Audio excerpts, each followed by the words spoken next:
Welcome to Tarlac City in Tarlac, and a warm welcome to Ansho on Foot Self-Paced Walking Tour. This tour showcases the area's significant heritage sites and cultural highlights. We hope you enjoy this tour as much as we enjoy curating it. The pre-colonial history of Tarlac City is rooted in the cultural heritage of the indigenous peoples who have inhabited the region for centuries. Tarlac has always been home to indigenous groups with their own distinct languages, cultures, and traditions. Some indigenous groups that historically inhabited and/or continue to reside in Tarlac are the nomadic to semi-nomadic Ita, Sambal, and Ibaloy, Kankanai, and Tingian or Itneg. The latter three groups originating from the Cordillera region but have also migrated to other areas of Luzon. Pre-colonial societies in Tarlac were primarily engaged in hunting, gathering, and slash-and-burn agriculture. The region is surrounded by land on all sides, sharing borders with four neighboring provinces: Pampanga to the south, Nueva Ecija to the east, Pangasinan to the north, and Zambales to the west. The social structure of pre-colonial societies in Tarlac involved extended families or clans.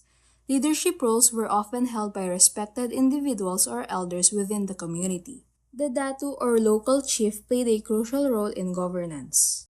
Animistic beliefs and the worship of nature spirits, deities, and ancestral spirits were integral to the spiritual practices of pre-colonial societies in the region. Rituals and ceremonies were conducted to seek protection, good harvest, and communal well-being. The transmission of cultural knowledge, history, and traditions was primarily oral.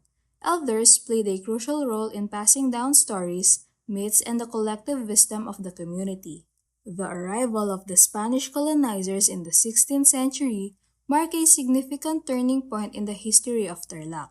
The influences of colonial rule, changes in governance, and the introduction of Christianity have shaped the modern cultural landscape of the area. The leaders and the early settlers from the now Bacolor in Pampanga played a pivotal role in clearing the land, cultivating the soil, leading up to the formal establishment of the present-day Tarlac. The name Tarlac is a Hispanized adaptation from the Pangasinan term Malatarlac, referring to a talahibwid. Originally, Tarlac was divided into two parts, the southern section affiliated with Pampanga and the northern section with Pangasinan. It was the final province in central Luzon to be established under Spanish colonial rule in 1874. In the Philippine Revolution of 1896, Tarlac was among the initial 8 provinces to fight against Spanish rule alongside neighboring Pampanga. In March 1899, it became the new seat of the First Philippine Republic after General Emilio Aguinaldo abandoned the former capital in Malolos, Bulacan.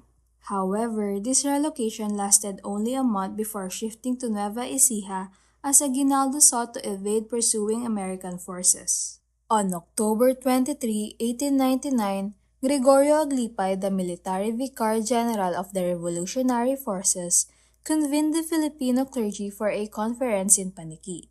During this gathering, they crafted the Constitution of the Philippine Independent Church, advocating for the Philippinization of the clergy and eventually leading to a separation from the Roman Catholic Church in the Philippines. American forces captured Tarlac in November 1899, and a civil government was established in the province in 1901.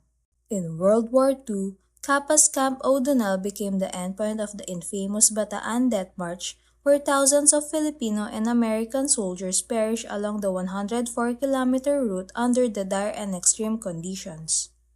Eventually, in the early months of 1945, joint American and Filipino military forces, in collaboration with the acknowledged guerrillas of the Iringay Command, successfully liberated Camp O'Donnell.